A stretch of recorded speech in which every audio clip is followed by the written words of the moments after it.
cuaca sangat dingin ya di luar, jam 6 masih berkabut, tapi kita harus tetap semangat untuk memuji Tuhan. Sebelum saya akan menyanyikan lagu yang pertama, saya ingin sharing sedikit. Saya bersyukur ada dalam satu esensi di GEJA ini, karena di dalam satu wadah esensi itu kita bisa saling sharing tentang mungkin yang tidak bisa diungkapkan dengan di sini, di lingkungan yang besar, di suasana yang besar. Dan di saat esensi yang kemarin ketika Ibu Lydia bilang mari kita sharing tentang perlindungan Tuhan, apa yang kita dapatkan tentang perlindungan Tuhan dalam hidup kita. Dan saya dapatkan apapun masalahnya, kita punya sumbernya, sumber pengharapan, sumber kekuatan kita untuk menjalankan setiap masalah apapun yang ada dalam hidup kita. Amin. Amin. Mari kita siapkan hati kita untuk memuji Tuhan. Haleluya.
Bapa kami yang ada di dalam surga, hari ini kami datang di hadapan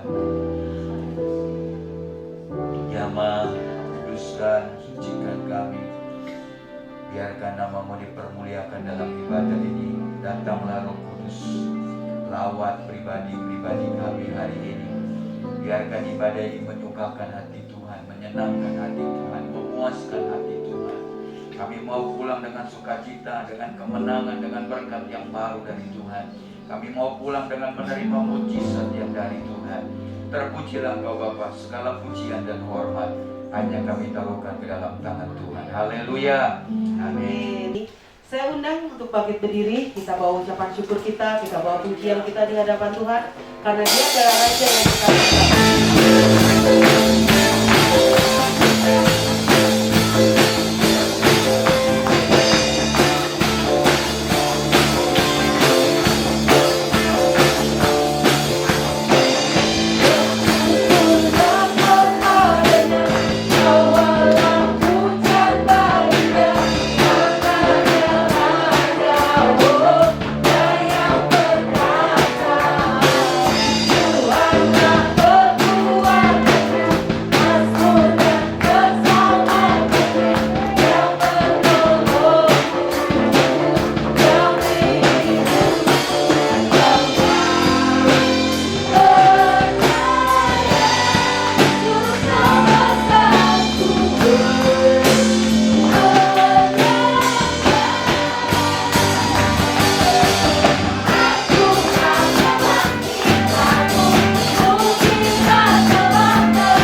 Ubah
hatiku,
karena Engkau adalah Raja di atas segala raja, Tuhan di atas segala Tuhan. Sebabnya kami selalu datang kepada-Mu dan mengandalkan Engkau. Engkaulah sumber segala sesuatu di dalam kehidupan kami. Engkau yang betul menyertai kami dan melindungi kami dimanapun kami berada Tuhan, sehingga kami boleh ada hari ini di rumah-Mu Tuhan untuk menikmati bait-Mu. Kami undang kuasa urapan-Mu menghinggapi kami semua Tuhan, sehingga setiap kami mendapat kelepasan, mendapat sukacita dan kebahagiaan yang dari Tuhan. Terpujilah nama Tuhan. Biarlah setiap lagu, setiap pujian, setiap penyembahan yang kami naikkan kehadirat-Mu boleh menjadi satu persembahan yang berkenan dan harum di hadapan-Mu. Terima kasih Bapa. Kami akan mendengarkan kebenaran firman-Mu. Biarlah setiap firman yang kami dengar boleh menguatkan, meneguhkan iman kepercayaan kami dan kerohanian kami semakin berkualitas di hadapan-Mu ya Bapa. Terpujilah nama Tuhan. Di dalam nama Yesus kami berdoa dan mengucap syukur. Amin. Silakan duduk Bapak Ibu.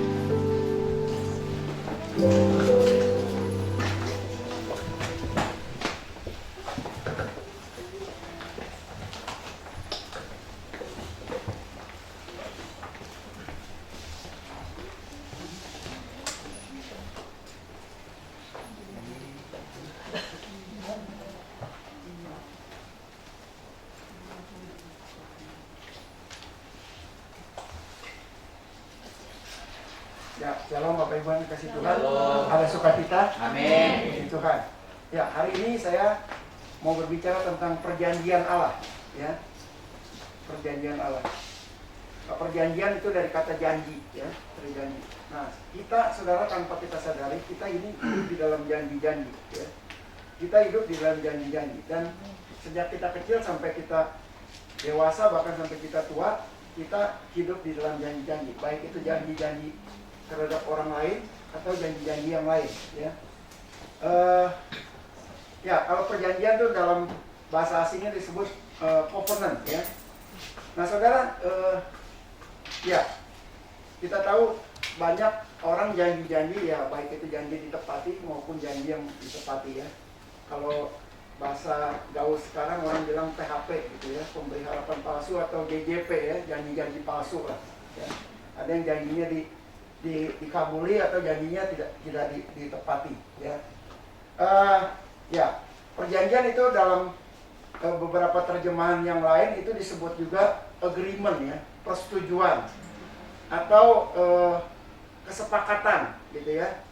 Janji itu bisa apa ya? Bisa disetujui satu pihak atau bisa juga dua pihak, ya. Jadi kalau saya janji sama Pak Kennedy gitu ya, Pak Kennedy bisa nggak setuju tapi saya tetap janji gitu, mau diterima nggak diterima, kalau saya janji saya bisa janji sepihak. Tapi ada juga janji yang memang dua belah pihak setuju gitu ya. Jadi perjanjian itu kesepakatan, ya, kesepakatan atau yang disebut kontrak gitu ya. Kalau orang, ya saudara beli apapun biasanya kalau kredit itu pasti ada kontraknya, ya.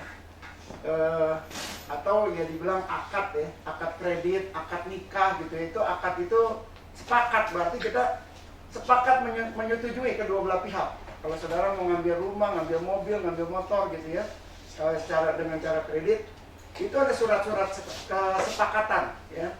Atau saudara asuransi gitu ya, semua ada surat-suratnya. Nah, kan kita seringkali tidak menyadari itu bahwa kita ini hidup di dunia ini dalam perjanjian-perjanjian, ya. Begitu juga kita dengan Allah, ya. Makanya Alkitab juga terdiri dari apa? Perjanjian lama dan perjanjian baru. Artinya perjanjian itu diberikan buat kita, Allah yang buat itu diberikan buat kita supaya kita jalani perjanjian itu, kesepakatan itu, ya. Ya, Allah memberi perjanjian itu tanpa syarat sebenarnya, ya. Kita mau terima nggak terima itu terserah kita, gitu ya. Tetapi orang yang sudah ditebus itu harus sepakat, kecuali orang-orang yang belum ditebus. Maka perjanjian ini ada perjanjian secara umum, ada perjanjian secara khusus, gitu. Nanti kita akan melihat ya, mana perjanjian yang umum, mana perjanjian yang khusus, gitu ya. Kalau berbicara contoh ya, kalau berbicara tentang berkat, ya, berkat itu bicara tentang umum. Mau yang percaya Tuhan, nggak percaya Tuhan itu diberkati, ya. Tuhan kirim hujan, mau yang nggak percaya, mau yang percaya, dua-duanya terima hujan. terima matahari gitu. Itu tuh ya perjanjian secara umum gitu ya. Allah tidak akan mengingkari perjanjiannya. Nah, ya janji.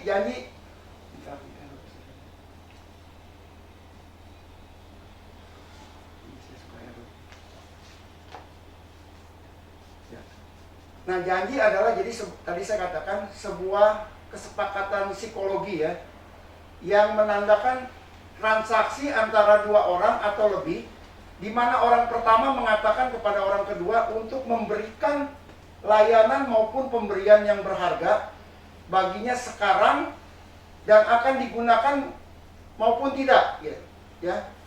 Janji juga bisa berupa sumpah atau jaminan, ya. Kalau orang udah mengatakan sumpah itu janji, sumpah gitu ya. Saya akan setia kepadamu. Ini kalau bicara umumnya ya. Kalau orang Kristen sebenarnya nggak boleh sumpah, tapi kita sering dengar di luar sana yang kita sering dengar bahasa gaul swear gitu ya. Artinya sumpah gitu. Ya, yakinlah, maksudnya yakinlah gitu. Gua nggak bohong misalnya gitu ya. Nah itu bicara tentang janji ya, janji. Nah, jadi janji adalah satu kesanggupan untuk melakukan atau meninggalkan sesuatu dalam usaha untuk mendapat kepercayaan. Janji dapat diucapkan maupun ditulis sebagai sebuah kontrak.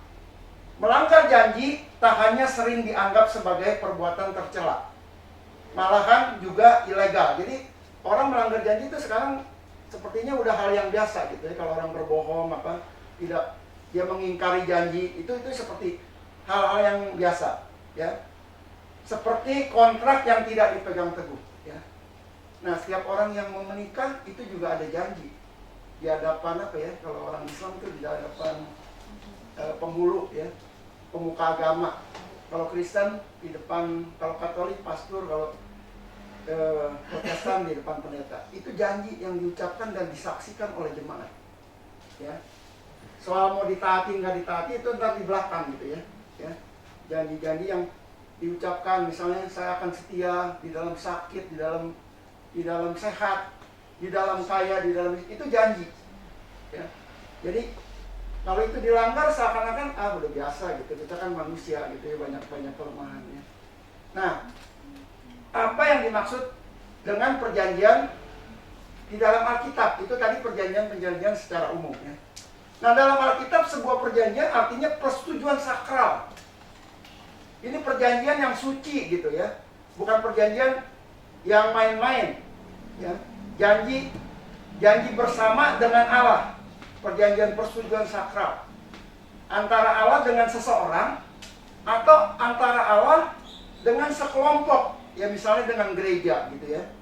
Kalau Allah dengan bangsa Israel, artinya sekelompok bangsa Israel. Nah, Israel tuh banyak bikin janji sama Allah. Dan banyak pelanggarannya juga.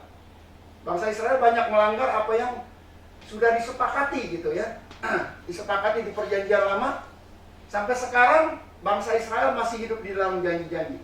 Kita juga hidup di dalam janji-janji Allah. Bahkan kita terjadi, kita ada ini karena janji-janji. Kalau kalau orang tua kita tidak sepakat, kita tidak ada. Misalnya kalau orang menikah, ada juga yang sepakat, saya nggak mau punya anak, saya hanya mau menikah misalnya. Ada di dunia barat itu udah nggak aneh. Banyak orang bule nggak mau punya anak, mau menikah tapi dia nggak punya anak. Baik itu nikahnya resmi maupun nggak resmi, mereka memiliki kesepakatan gitu. Misalnya hidup bersama, tapi dia nggak mau kalau kayak kita catatan sipil, nggak tahu kalau di luar negeri namanya. Dia nggak mau ke catatan sipil, hidup bersama aja. Nah itu juga, itu bicara kesepakatan gitu, ya. Jadi kesepakatan itu bisa bisa dilanggar, bisa juga nggak. Jadi kita ada ini karena kesepakatan orang tua kita. Orang tua kita mau punya anak berapa? 2, 3, 4 gitu ya. Itu karena kesepakatan. Ada juga orang yang mau membatalkan, sudah mengandung, dibatalkan gitu, maksudnya digugurkan gitu. Gugurin aja deh. Kita nih kayaknya, apa sih bilangnya dulu ya, bukan kecelakaan ini apa ya. Jadi udah di KB tapi masih punya anak gitu, namanya apa ya, lupa ya. Jadi ada yang bilang kebobolan lah, gitu ya. Jadi di luar kesepakatan, udah sepakat punya anak 2, tiba-tiba jadi 3. Udah sepakat 3, atau jadi 4. Ya. Itu dianggap hal yang biasa. Nah, di dalam Alkitab perjanjian ini sakral yang Allah berikan kepada kita. Ya. Jadi tinggal respon dari kita yang perjanjian yang Allah berikan kepada kita. Ya. Di dalam perjanjian lama kita tahu dari zaman Adam Allah sudah membuat perjanjian dengan Adam, kemudian dengan Nuh, ya. Dengan Nuh Tuhan bilang Allah tidak akan menghukum dunia dengan air bah lagi. Ya. Dengan Abraham perjanjiannya juga banyak, dengan Ishak, dengan Yakub, kemudian dengan siapa lagi? Dengan Daud, ya. Jadi setiap Allah mau menghukum bangsa Israel, Allah ingat perjanjiannya dengan Abraham, dengan Daud gitu, ya. Cuman ya berkali-kali bangsa Israel itu melanggar perjanjian dengan Allah. Ya. Demikian juga dengan kehidupan kita, saudara. Mari kita lihat apakah kita juga sering melanggar perjanjian kita dengan Allah sebagai orang-orang tebusan. Kita udah ditebus oleh darah Yesus gitu ya. Harusnya kita ya sebagai orang-orang yang sudah ditebus, harusnya kita punya balasan kepada Tuhan ya, untuk apa ya, menggenapi janji Tuhan di dalam kehidupan kita. Jadi dalam Alkitab itu kepada siapa saja Allah mau membuat perjanjian. Dalam perjanjian lama, ya tadi saya katakan Allah membuat perjanjian dengan Adam, Nuh, Abraham, Ishak, Yakub, Musa, Daud, ya. Nah di dalam perjanjian baru, melalui Yesus Allah membuat perjanjian dengan kita sebagai orang-orang yang dikasihi dan ditebus ya dari cara hidup kita yang sia-sia ya. Nah, jadi perjanjian itu merupakan sebuah perjanjian antara Allah dan manusia. Dalam perjanjian tersebut manusia hanya meresponi perjanjian tanpa harus menyetujui perjanjian tersebut. Dalam perjanjian Allah yang berinisiatif untuk mengikat dirinya, mengikat diri Allah dengan ciptaannya yaitu kita, tanpa harus menunggu persetujuan dari kita ya. Jadi Allah berdaulat membuat perjanjian untuk kita taati. Nah di dalam 2 Petrus 3 ayat 9, 2 Petrus 3 ayat 9, ini perjanjian Allah yang sempurna terhadap kita ya, yang harusnya kita menepatinya. Dikatakan gini, 2 Petrus 3 ayat 9, Tuhan tidak lalai menepati janjinya, sekalipun ada orang yang menganggapnya sebagai kelalaian. Tetapi ia sabar terhadap kamu, karena ia menghendaki supaya jangan ada yang binasa, melainkan supaya semua orang berbalik dan bertobat. Jadi bagaimana Allah itu kurang luar biasa terhadap kita ya. Dikatakan, sekalipun dikatakan ada yang menganggapnya sebagai kelalaian, Allah itu sabar. Walaupun kita berulang-ulang, beratus-ratus kali melanggar perjanjian dengan Allah, tapi Allah itu kasihnya luar biasa. Dia ingin setiap kita itu tidak binasa, supaya setiap kita yang percaya kepadanya berbalik dan bertobat kepadanya, tidak melanggar perjanjian. Jadi perjanjian Allah dari sejak dunia itu diciptakan sampai sekarang masih berlaku ya. Ya, memang kita hidup di dalam perjanjian baru. Kita tidak mengalami hidup di perjanjian lama. Tapi bangsa Israel yang dari perjanjian lama sampai sekarang di dalam perjanjian baru itu masih berlaku ya. Banyak orang bilang perjanjian lama itu sudah berlalu, sekarang kita hidup itu ada benang merahnya. Nanti kita akan lihat benang merah dari perjanjian lama dan perjanjian baru ya. Bahwa perjanjian yang Allah buat ke kita itu tidak main-main. Ya. Tidak main-main, harganya mahal, harganya luar biasa. Kita lihat dulu pengertian tentang perjanjian Allah ya.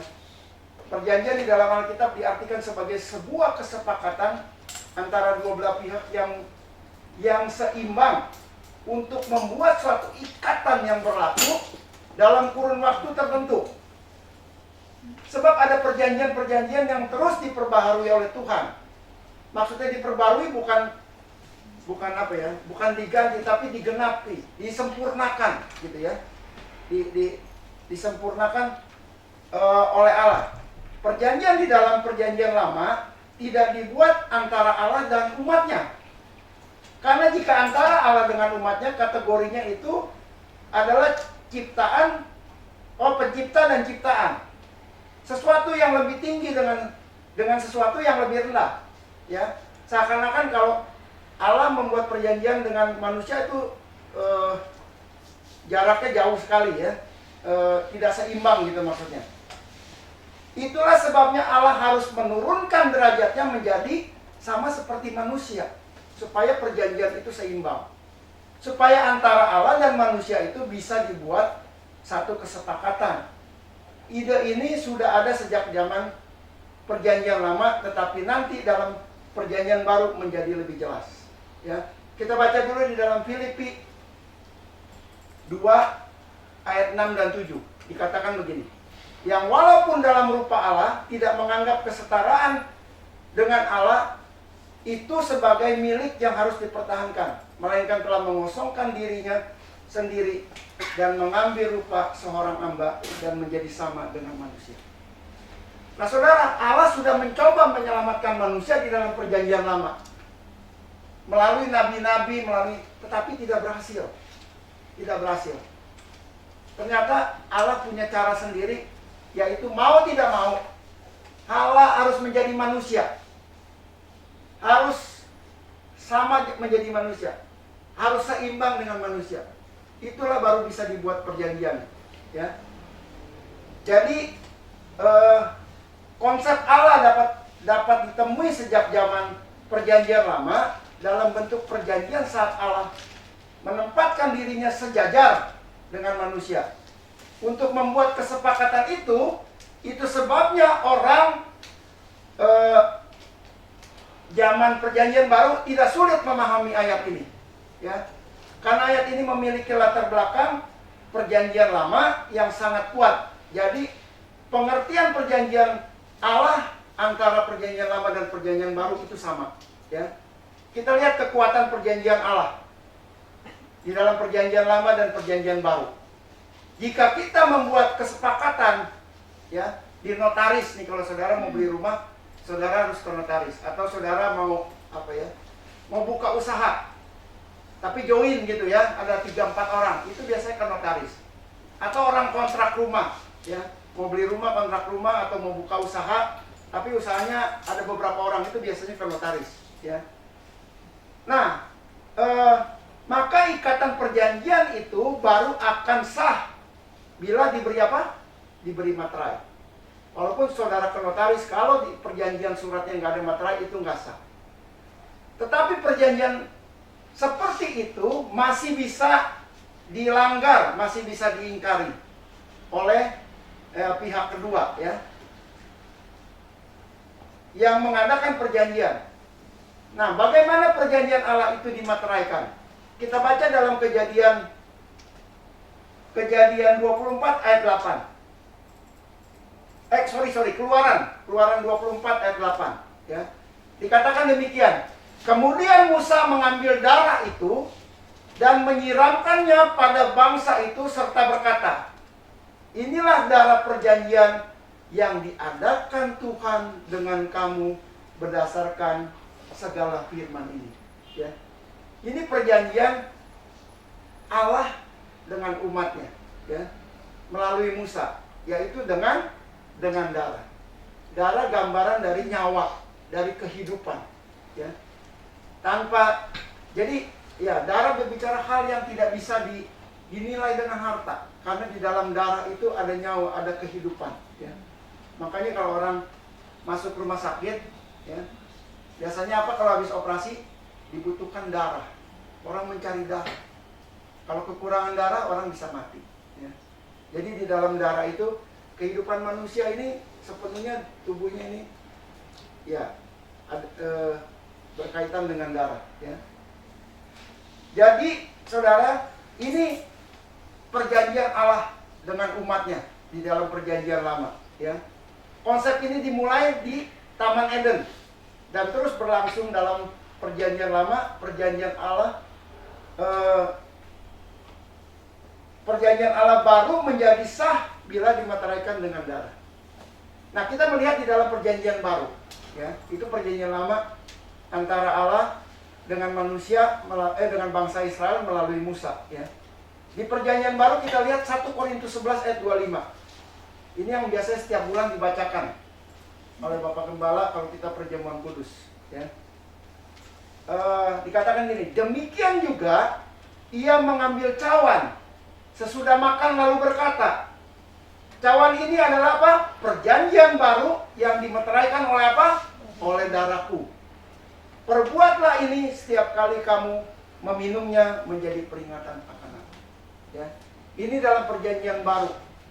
Oleh apa? Oleh darah. Di dalam perjanjian lama tadi apa? Oleh darah juga. Ya. Jadi darah gambaran di dalam Alkitab, gambaran perjanjian kita dengan Allah itu sah karena dimeteraikannya oleh darah Yesus. Ya. Dengan darah Yesus kita mengikat perjanjian, kita ditebus dari hidup kita yang sia-sia. Itu sebabnya kita tidak boleh mengingkari perjanjian dengan Allah setelah kita menjadi orang-orang yang percaya kepada Tuhan. Itu sebab kita harus setia, kita harus taat. Karena setaat apapun, setia apapun, saudara tidak bisa menebus kebaikan Tuhan, tidak bisa menebus kasih Tuhan yang luar biasa di atas kayu salib. Ya. Dia tebus dosa kita tanpa syarat. Hanya kesepakatannya kita harus taat dan setia. Ya. Itu sebab perjanjiannya dimeteraikan dengan darah. 1 Petrus 1 ayat 18 dan 19. Dikatakan gini, sebab kamu tahu, ya maksudnya tahu tentang perjanjian itu, ya, bahwa kamu telah ditebus dari cara hidupmu yang sia-sia, yang kamu warisi dari nenek moyangmu, itu bukan dengan barang yang fana, bukan pula dengan emas dan perak, dengan perak atau emas, melainkan dengan apa? Dengan darah yang mahal, yaitu darah Kristus yang sama seperti darah anak domba yang tak bernoda dan tak bercacat. Jadi darah Yesus di atas kayu salib itu gambaran materai perjanjian kita dengan Allah. Itu sebabnya jangan main-main, saudara. Katakan kalau orang sudah bertobat, sudah diselamatkan, lalu main-main lagi dengan dosa, itu akibatnya bisa fatal. Ya. Karena kita melanggar perjanjian kita dengan Allah. Jangan main-main dengan dosa. Ya. Jangan main-main yang namanya dengan perjanjian. Kalau saya nggak tahu ya, kalau di dunia ini ada orang melanggar perjanjian, kesepakatan, itu bisa dituntut gitu ya. Kalau saudara, ya banyak hal ya contoh-contohnya ya. Saudara kredit mobil ya, saudara tidak bayar, atau saudara mobilnya macam-macam, itu saudara bisa dituntut. Saya dengar dulu beberapa tahun yang lalu ya, zaman kredit motor itu murah ya. Dengan punya 300.000 saudara bisa dapat motor baru. Karena uangnya 300.000, jadi hampir sama, nggak ada uang muka gitu, langsung bayar cicilan. Nah, banyak orang jahat, tau nggak? Memang dari pertama udah rencananya jahat. Kredit motor, bayar pertama, kemudian dia nggak bayar lagi. Ya, 4 bulan biasanya motor ditarik kalau nggak bayar. Ternyata waktu motor mau ditarik, itu spare partnya ditukar-tukerin sama yang jelek-jelek gitu ya. Jadi waktu motor ditarik tuh motornya udah tinggal barang-barang yang jelek-jelek gitu ya, ditukar-tukerin gitu sama yang dari yang bagus-bagus ditukerin gitu. Nah itu sekarang ada undang-undangnya, dituntut sama dealer, itu dituntut. Jadi karena ya melihat banyak yang seperti itu ya. Itu dulu tukang-tukang ojek di kampung-kampung kredit ngambil motor, kemudian hanya bayar sekali, kemudian 3 bulan nggak bayar, motornya ditarik, kemudian ditukar-tukerin semua yang bagus-bagus ya. Jadi itu melanggar. Jadi maksud saya gini, melanggar itu ada sanksinya ya, ada sanksinya. Kemudian kita melihat ikatan perjanjian Allah ya. Apa yang terjadi? Perjanjian itu dibuat antara Allah dengan umatnya ya. Yang pertama, Allah sebagai pihak pertama ya. Jadi kalau saudara beli rumah atau beli apa, itu ada ditulis pihak pertama, pihak kedua gitu ya. Biasanya pihak pertamanya yang menjual, pihak keduanya yang membeli, atau kalau kontrak pihak pertamanya pemilik rumah, pihak keduanya yang kontrak gitu ya. Allah selalu memegang janjinya karena Allah tidak dapat mengingkari dirinya ya. Dalam Bilangan 23 ayat 19, Bilangan 23 ayat 19, Allah bukanlah manusia sehingga dia berdusta, bukan anak manusia sehingga ia menyesal. Masakah ia berfirman dan tidak melakukannya, atau berbicara tidak menepatinya ya. Jadi Allah tidak mungkin berdusta karena dia sempurna, dan Allah tidak mungkin menyesalinya apa yang sudah dia lakukan ya. Ini firman Tuhan.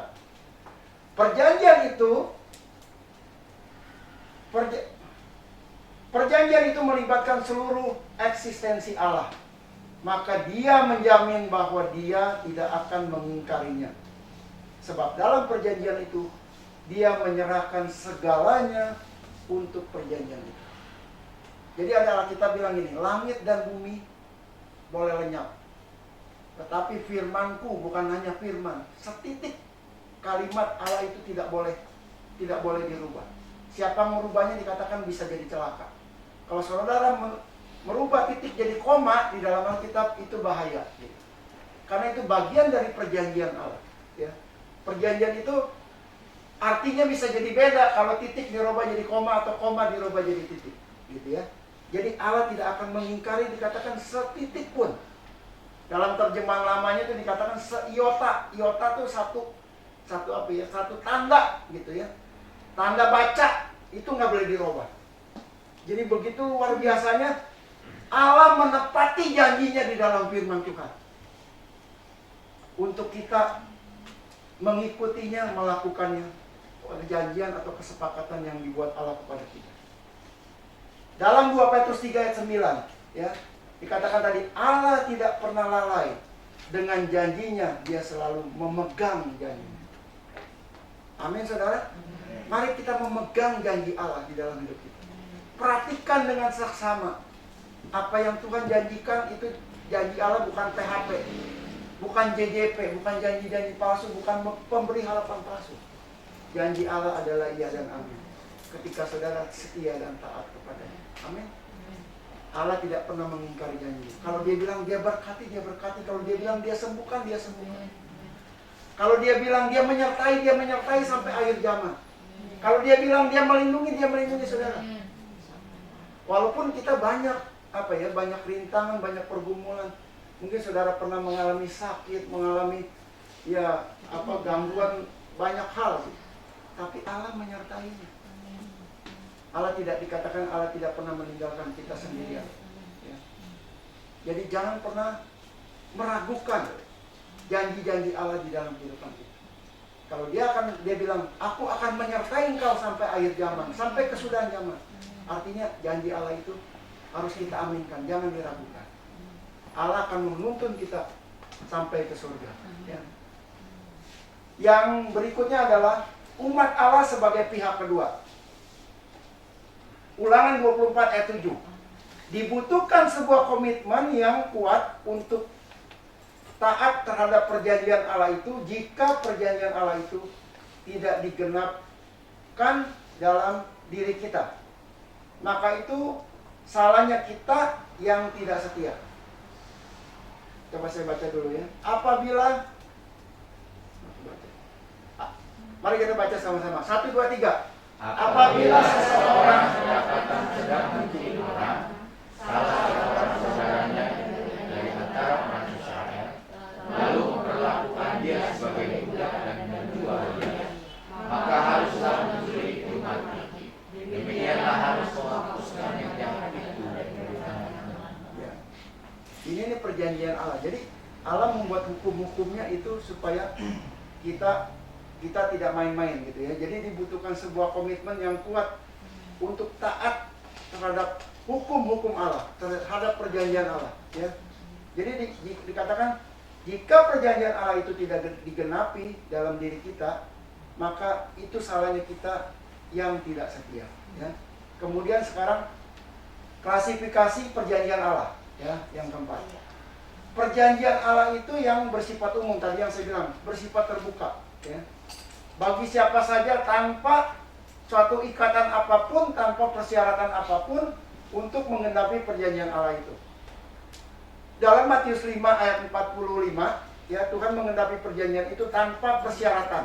Dikatakan gini, karena dengan demikian kamu menjadi anak-anak Bapamu yang di surga, yang menerbitkan matahari bagi orang-orang yang jahat dan orang-orang yang baik, dan menurunkan hujan bagi orang-orang benar maupun orang-orang yang tidak benar. Jadi baik pun orang jahat, orang gak jahat, orang benar, nggak orang benar, dia terima matahari dan terima hujan gitu. Ini berkat secara umum. Jadi nggak akan dipisahkan tuh orang jahat tuh nggak dapat matahari, gelap terus gitu ya, atau orang jahat nggak dapat hujan gitu. Dipukul rata sama gitu ya. Tapi kita lihat ada perjanjian Allah yang bersifat khusus. Nah, ini orang-orang yang setia dan taat menggenapi perjanjian Allah atau hukum-hukum Allah, ya. Dikatakan gini, karena bersifat khusus maka tidak berlaku untuk umum, ya. Hanya orang-orang yang membuat perjanjian dengan Allah.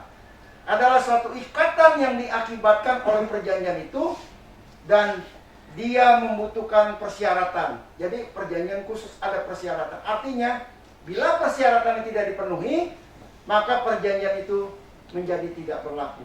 Ya. Ciri umum dalam sebuah perjanjian Allah yang bersifat khusus. Ya. Perhatikan ciri umum dari sebuah perjanjian Allah yang bersifat khusus. Keluaran 23 ayat 25. Tetapi kamu harus beribadah. Nah, ini syaratnya, ya, perjanjian khusus.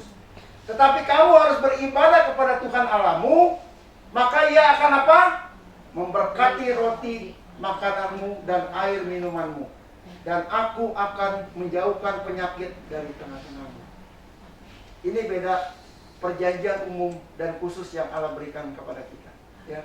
Jadi setiap perjanjian Allah secara khusus ada persyaratannya. Lalu setelah persyaratan itu dipenuhi, maka kita akan mendapatkan manfaat dan berkatnya. Begitu sebaliknya, bila perjanjian itu syaratnya dipenuhi, maka perjanjian itu akan berlaku secara otomatis. Tidak perlu ada pembaharuan lagi. Dia akan berlaku secara otomatis dan itu tidak bisa dihambat atau dibatasi oleh siapapun karena Allah yang menggerakkannya. Ya. Kemudian perjanjian Allah yang bersifat pribadi. Tadi ada bersifat umum, bersifat khusus, dan ini bersifat pribadi.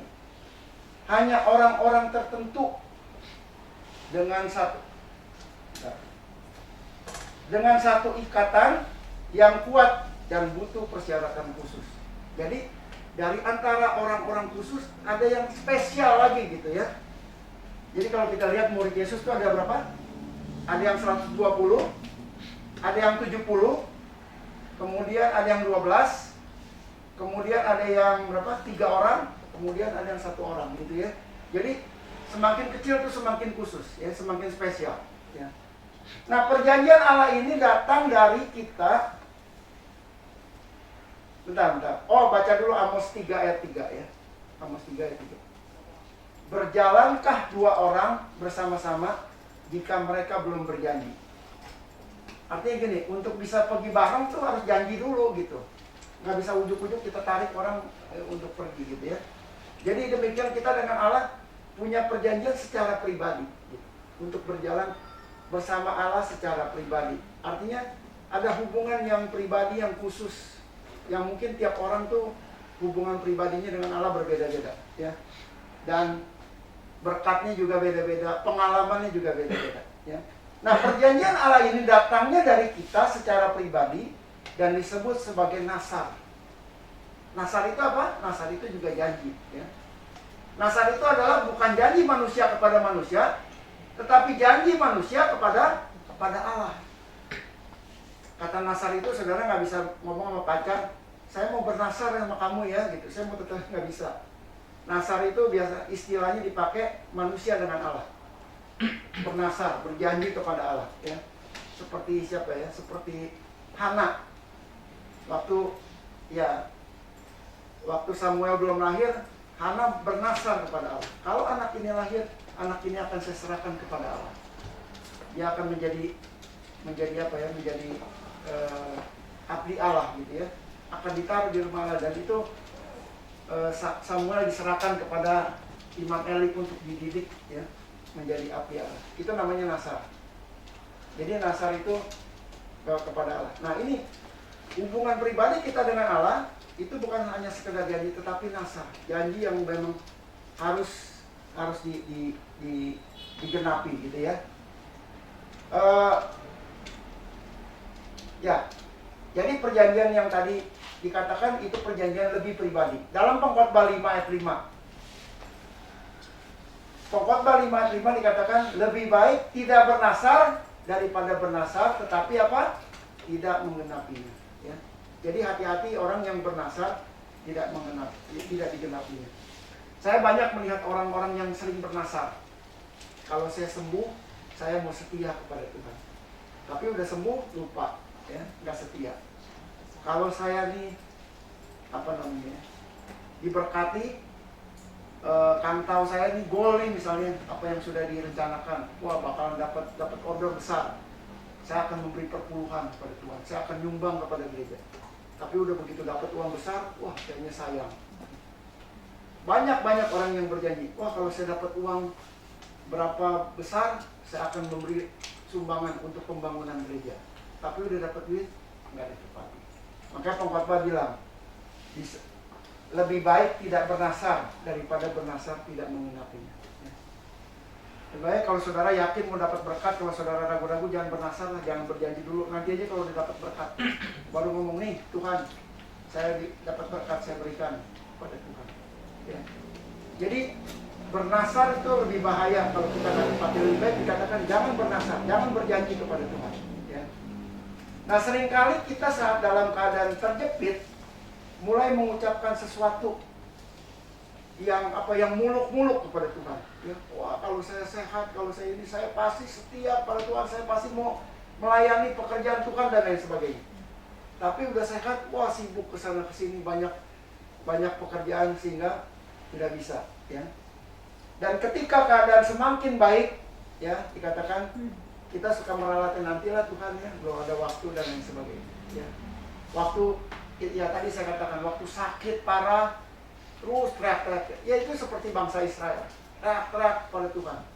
Waktu dalam kejepit, nanti udah pulih, lupa lagi sama Tuhan. Ya, itu memang sifat manusia seperti itu. Ya, tetapi ketika kita fokus dan sungguh-sungguh, maka kita bisa melakukan perjanjian kita dengan Allah. Kita baca lagi di dalam Ayub 42 ayat 5 dan 6.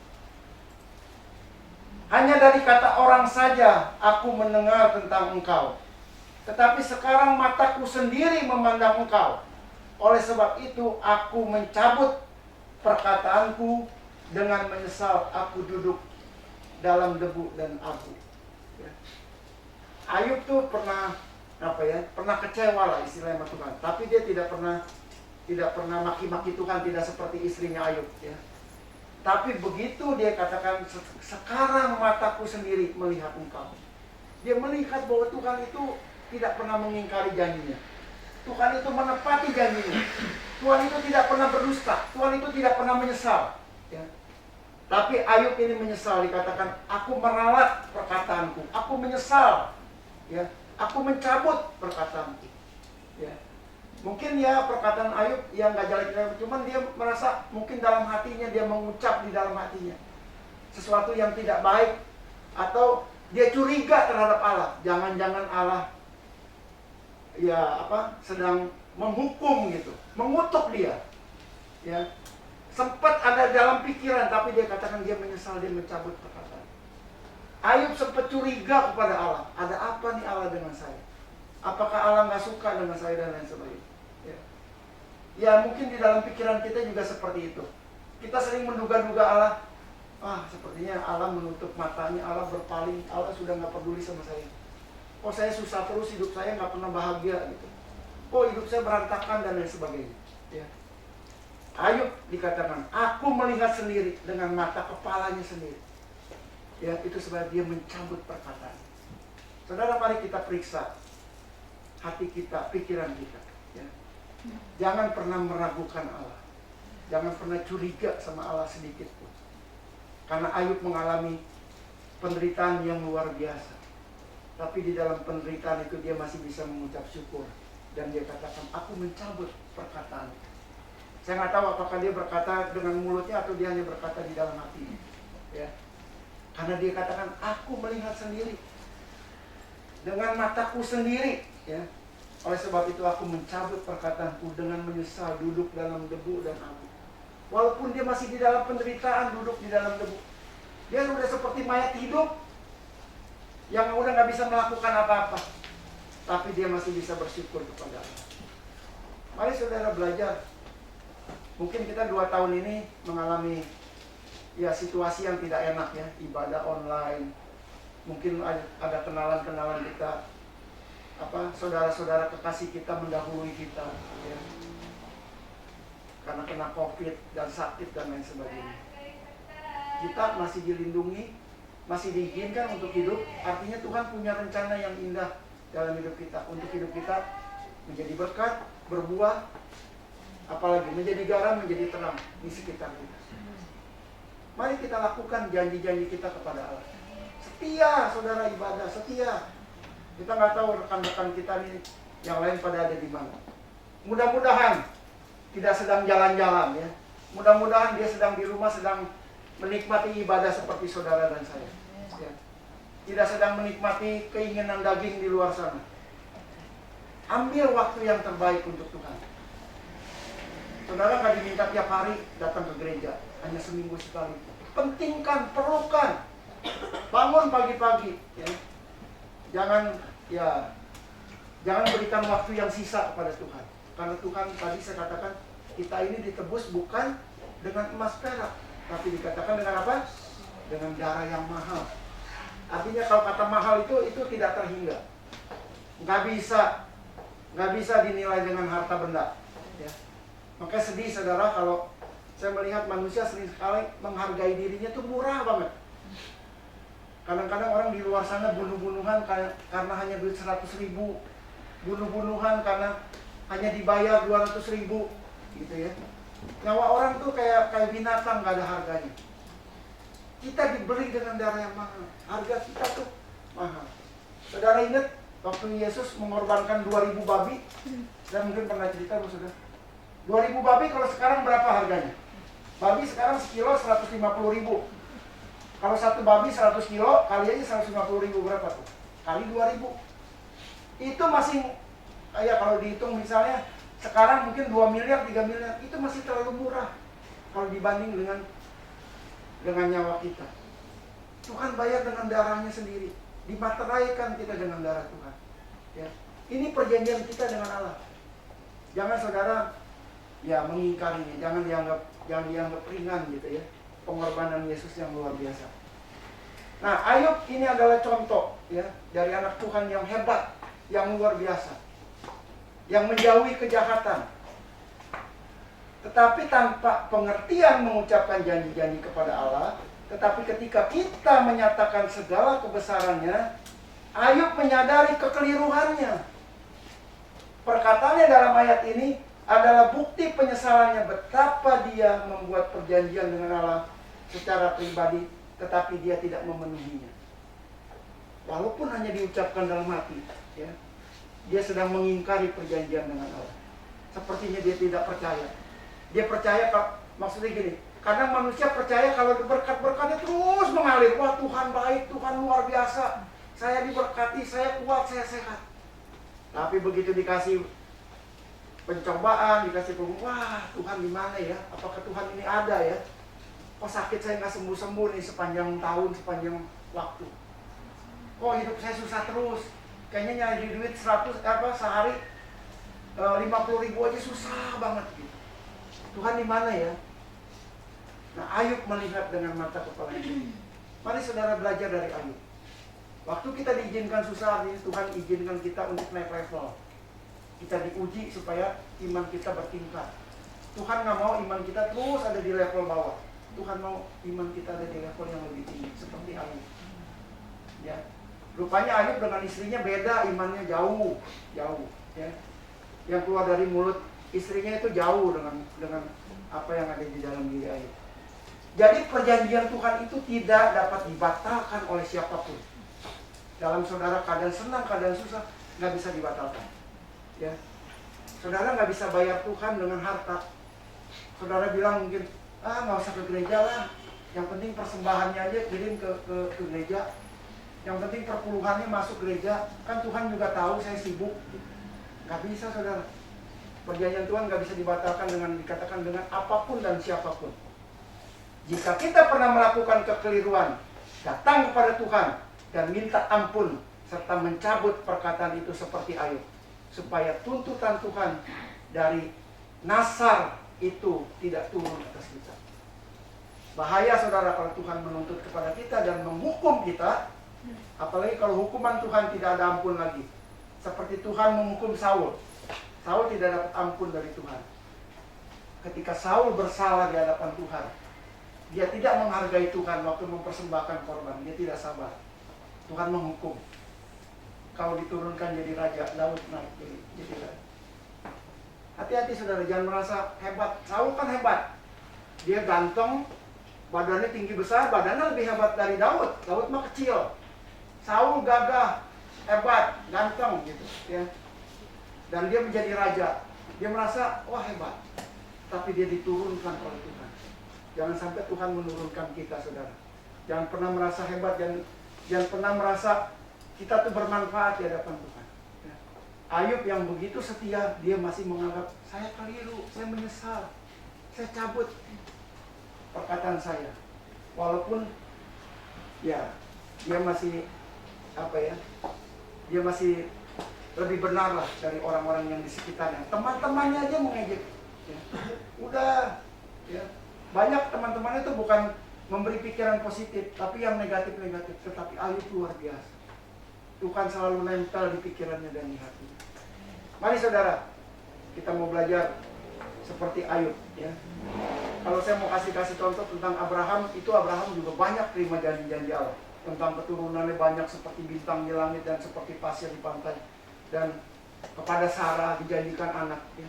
Nah Sarah juga sama Abraham berbeda. Waktu dijanjikan anak, Sarah apa? Ketawa, ngetawain Allah.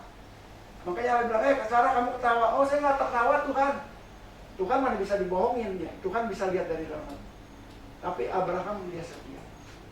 Jadi saudara, mari kita belajar. Allah mengetahui dari hati yang terdalam apa yang kita ucapkan di dalam hati, walaupun nggak keluar dari mulut, Allah tahu.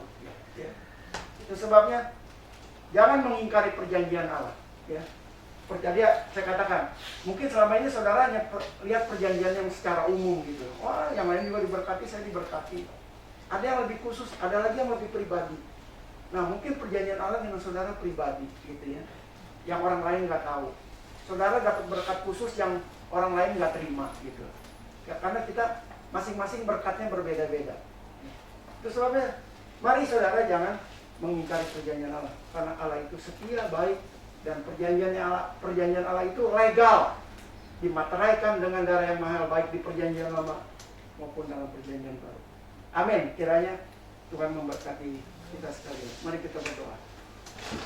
Bapa kami yang di surga, kami mengucap syukur hari ini kami dapat berita kebenaran tentang apa yang Tuhan janjikan kepada kami. Bukan janji-janji palsu, bukan pemberi pengharapan palsu, tetapi janji Tuhan adalah iya dan amin. Itu sebabnya ajar kepada kami, beri kami kemampuan untuk kami menjadi pelaku-pelaku firman, untuk kami menggenapi janji-janji Allah. Karena Allah yang sudah luar biasa atas hidup kami, menebus kami bukan dengan perak dan emas, tetapi menebus kami dengan darah yang mahal dari kehidupan kami yang sia-sia, yang seharusnya kami dihukum, kami dikutuk, kami dimurkai. Tetapi Allah mengampuni kami, Allah mengangkat kami lebih tinggi, bukan hanya menjadi ekor, tetapi kami menjadi kepala. Ini hal yang luar biasa yang Tuhan lakukan terhadap hidup kami. Itu sebabnya Tuhan, kami juga mau melakukan bagian kami untuk setia taat kepada kebenaran firman Tuhan. Untuk kami setia beribadah kepada Tuhan. Kami tidak main-main, tetapi kami menjadi orang yang sungguh-sungguh mencari wajah Tuhan, sungguh-sungguh menikmati hadirat Tuhan. Terpujilah nama Tuhan. Terima kasih Tuhan Untuk hari ini kami boleh mengambil bagian yang terbaik, karena lebih baik 1 hari di pelataran Tuhan daripada 1000 hari di tempat lain. Terpujilah nama Tuhan selama-lamanya. Di dalam nama Yesus kami berdoa dan mengucap syukur. Amin. Waktu selanjutnya saya kembalikan kepada Bapak Gembala. Berkali mari kita berdiri, kita naikkan satu pujian, angkat tangan pura-pura. Tangan pura-pura.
Kami dan janji-Mu tidak akan pernah dapat dibatalkan oleh siapapun. Kalau Kau berjanji untuk memberkati kami, tidak ada yang sanggup untuk membatalkan berkat itu buat kami.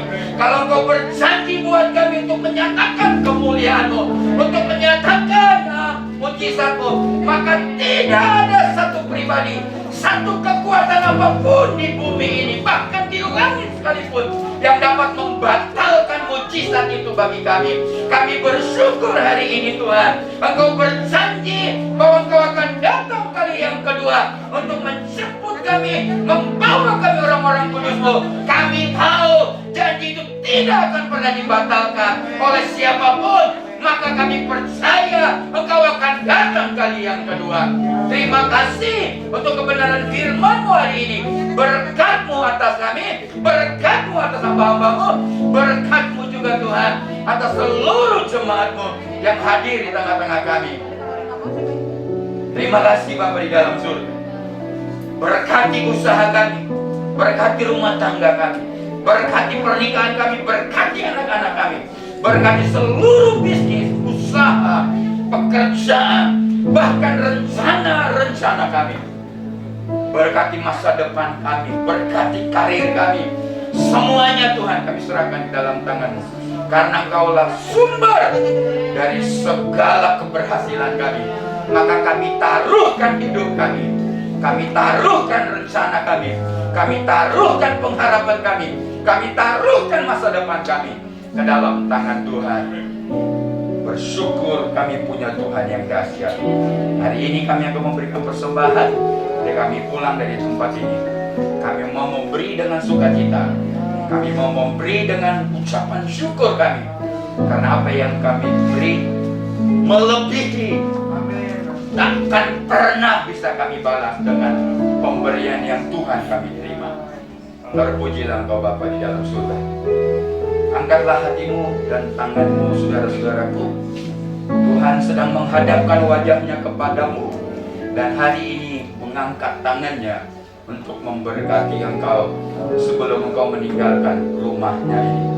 Saudara-saudara yang dikasihi Tuhan, yang diberkati dan dipelihara oleh Tuhan, pulanglah, bawalah berkat dari Allah Bapa kita, kasih sayang dari Yesus Kristus, serta persekutuan dari Roh Kudus akan menaungi hidupmu, memelihara hidupmu, dan terus menjaga engkau mulai dari saat ini sampai Maranatha, Tuhan Yesus datang kali yang kedua. Haleluya. Mari kita sama-sama katakan amin. Berkati saudara. Shalom.